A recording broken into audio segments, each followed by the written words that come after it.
Ngayong araw, April 26, ang ika-30th birthday ni Daniel Padilla at marami ang nakakasang worthwhile activities ang iba't ibang fan group niya.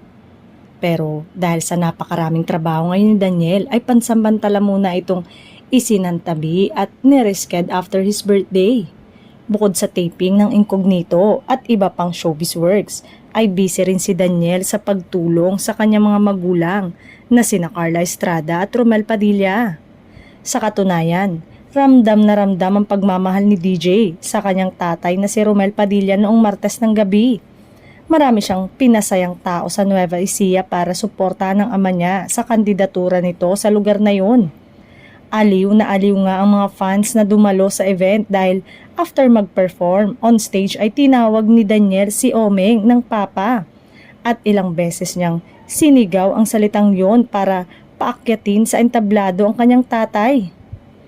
Happy pa rin ang mga tagahanga ni DJ, hindi man matuloy ang ibang activities na inihanda nila para sa idolo at nagkaroon ng isang makabuluhang selebrasyon ng aktor kasama ang ilang officers ng solid fan group niya, pati ang kanyang mga kaibigan sa may Batangas. Samantala, iniintriga ang di umano'y balitang ayon sa source na binati ito ng aktres at ex-girlfriend na si Catherine Bernardo.